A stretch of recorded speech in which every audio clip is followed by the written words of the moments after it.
Here we have moved round to the assembly test area again, which we saw on our walkthrough.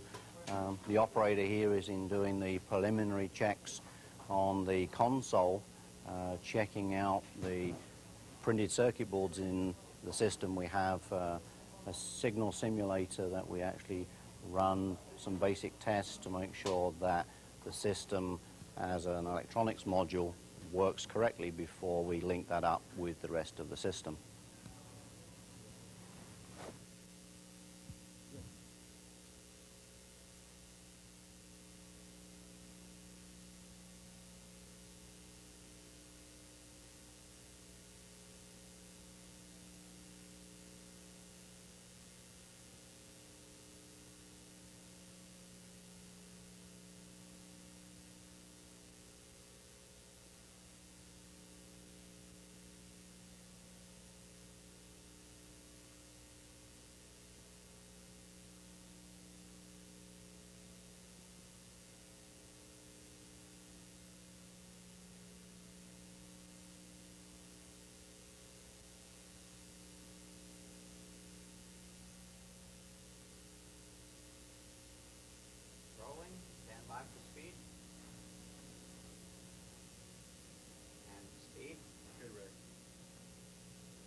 We've now completed the detailed look at the manufacturing line.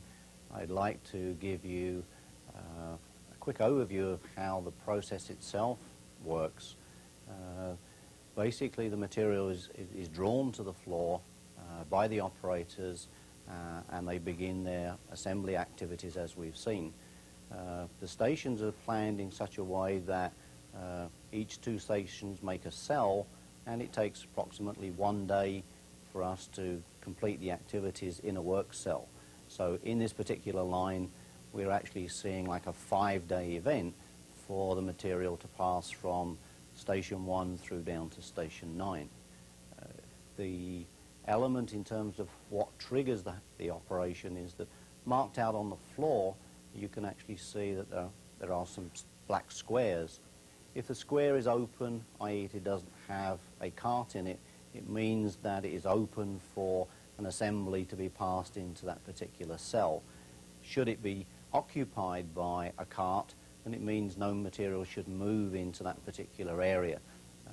The system is therefore self-pacing based upon a balanced manufacturing line. All right, rolling, stand by for Ray will be the first one to talk. Okay. Speed. Put it in pause for just a second. I'm sorry. Rolling. Stand by for speed. Speed.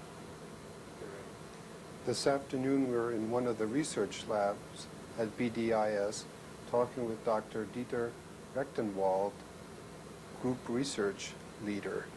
Dr. Rechtenwald, could you show us how a cell sample is analyzed in the VacStar Plus cell sorter? Yes, sure. You start out with a sample preparation, and typically you have your cell samples in a small volume in test tubes. And in this case, we have analyzed 3 tubes already, and I'm taking out the 4th tube. I'm mounting it on the instrument. Then when I pressurize the sample tube, sample containing the cells is introduced into this tubing. And I should mention one other detail. You want to agitate your cell sample because cells are heavier than most buffers used to suspend them. So they slowly settle down, and you will have to resuspend them to introduce them into the instrument. And the cell sample moves into closer to the measurement area, where it is met by another fluid stream, and you can see some other fluid tubing here, which contains so-called sheath fluid. And this fluid serves to focus the center sample stream, to narrow it down to a stream which is about 1 cell diameter wide, to create a one-dimensional file of cells. And I open up the instrument. When I do that, I will trigger a laser safety lock, and the measurement actually will stop. And here you can see the sample stream now. And this sample stream is intersected by a laser beam about here. And whenever a cell goes through this laser beam, there is a light flash which gives us scatter and fluorescence information. This information is then utilized by the detectors and the data acquisition and analysis system to make decisions on whether this cell is wanted or not for sorting. And we talk about these aspects later. And then if a cell is wanted for sorting, the sample stream is charged through these wires, and you see these essentially condensator plates, and they are charged also. So if you have a charged droplet in this stream, then this droplet is deflected, and you see collection tubes for cell samples here. We can sort at cell rates of up to close to 10,000 per second. And so after several minutes, you have a cell sample which can be analyzed for biochemical parameters, for molecular biology, or other research applications. Another detail I forgot to mention is that this stream is shaken by a piezoelectric vibrator to break it up into little droplets shortly after it leaves this nozzle tip, and then charged droplets are deflected, as explained. Okay. Well, your idea. Rolling, hold speed, Stand by. and speed. Don't say anything. Just do it.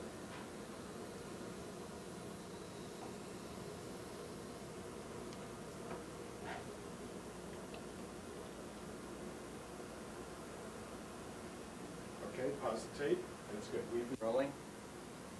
Hold speed, Okay, go ahead. speed. Get your hand out. Oh, okay, I'm sorry. Do that again and hold it for a little longer. Okay, great. Rolling. Good.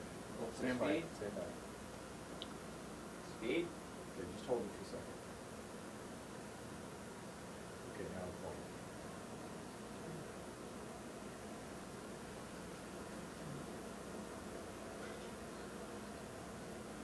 Okay. You stop tape? Yeah. Or I pause? opened the next. I opened up, and you might want. No, the open up was, I think, was clear enough in the macroscopic picture. So I think what you Now, the next thing you said was moves to the Rolling. stand by. Don't do it Stand yet. by. And speed. Okay. Okay. Okay, do that again, and then I didn't realize you were going down. Do that. Just shall do I the go same thing not? again. Shall I go down? Yes.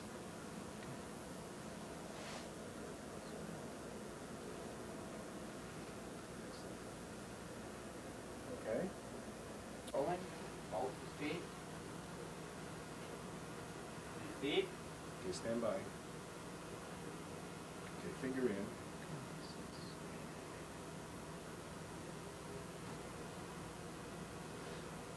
Okay, I think I didn't That cue was- you. yeah, I wasn't sure. Yeah, okay. So you Right, might- I need to cue you first, I'm sorry, that was my mistake. We're still rolling.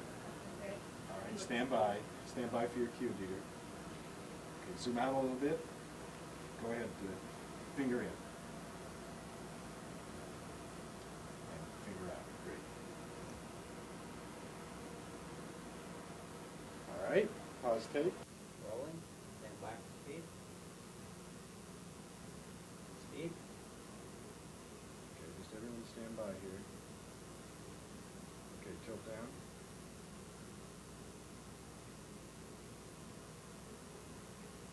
Point.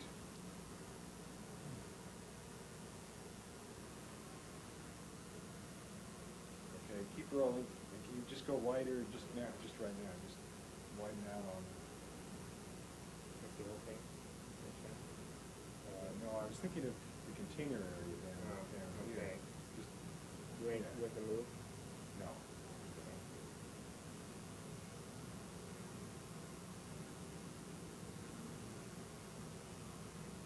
Okay. Good. Pause tape. Rolling. Stand by. I'll cue you separately. Speed. And remember, you're going to say right beside the cell. Okay. Start to pull out and go. Right beside the cell sorting measurement station, we have our electronic console, and what we are seeing here is a display of pulses, and this display is generated when cells go through the laser beam in their fluid sample stream. That means when the laser beam hits a cell, you get a light flash, as I had explained earlier. And when you look at the display, you see that the intensity of this light flash measured by a photomultiplier goes up as the cell enters the laser beam area, and then goes down as the cell leaves this area. We have 4 different traces because, as we will see later, we have 4 or more detectors on most modern flow cytometers. So each of these traces corresponds to a different light measurement for a single cell, and each of these pulses corresponds to a single cell going through the beam. And you should note that the time between 2 divisions here is only 5 microseconds. That means a cell spends less than 3 microseconds in the laser beam, and then there is time for the next cell. As you can also see, you don't see any second pulses here. That means there's a lot of spacing between single cells, which is important because you do not want to measure 2 cells at the same time. Okay. Okay. Now, why don't you carry on and just describe the other one? The upper display now is a display further derived from electrical signals. These electrical signals go through a peak and hold circuit, and the height of these 4 signals is measured, and the height of 2 of those signals can be displayed at the same time, and it gives us information about properties of those stained cells, or about their light scatter.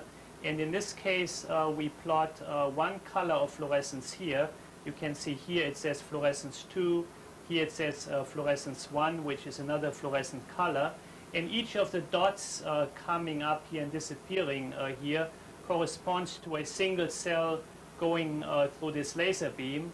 And on this display now you can see that the cell sample under investigation is composed of 3 major populations, and then you see dots all over the screen, and those dots might indicate some minor populations. And all of this can be done without complicated computer circuitry, but then in modern flow cytometers, this data is sent over to a digital computer for further analysis. So in essence, what you're looking at in the top screen is the size of the particles of the cell. It can be the size, and I would have to switch the parameters using these controls. What we do display here in this instant is fluorescence intensity in 2 different colors. And to make it a little more colorful, this is our green channel, this is our red channel. So this would be green fluorescence emission and red fluorescence emission. These cells would have a very low level of fluorescence emission in either color. Here we see predominantly green fluorescence emission. Here we see predominantly red emission, and this area would be for particles. And you see some come up once in a while which have both green and red fluorescence emission. And that's a way you determine subpopulations. Thank you. Okay, pause the tape. Rolling. Hold for speed. Speed. all you're going to do now is describe just with the point. That's all we're Yes. doing this for. Okay, go ahead. Here we have information extracted from the electrical pulses, and this is information for single cells. And this is green fluorescence intensity, this is red fluorescence intensity. This population is cells which have predominantly green fluorescence. This population shows cells which do not have any substantial fluorescence, and this population shows cells which have predominantly red fluorescence. And in this area you have a few cells which have both red and green fluorescence. And again, I want to remind you, each dot showing up corresponds to the measurement on a single cell. Very good. Okay. Rolling. Hold for speed. Speed. Okay, now when I cue you, go ahead and just point to that and then pull the pointer out. Okay, go ahead.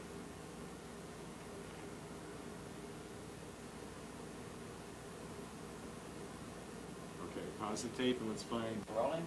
Hold. Speed.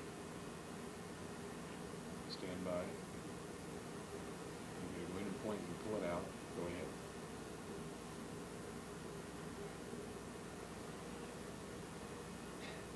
Great. Now I just Okay. noticed it doesn't make any scientific. Rolling. Hold for speed. Speed. Okay. And why don't you just explain very briefly what you're doing here, just so we'll all fit together. Go.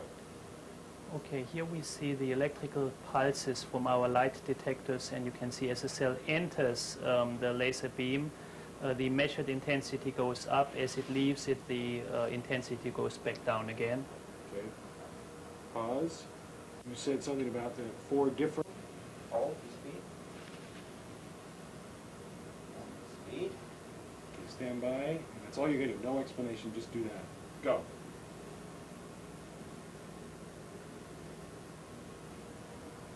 Okay. And now just keep rolling. Can you point to the what you did for the spacing in between? Oh yes. Go ahead, do it.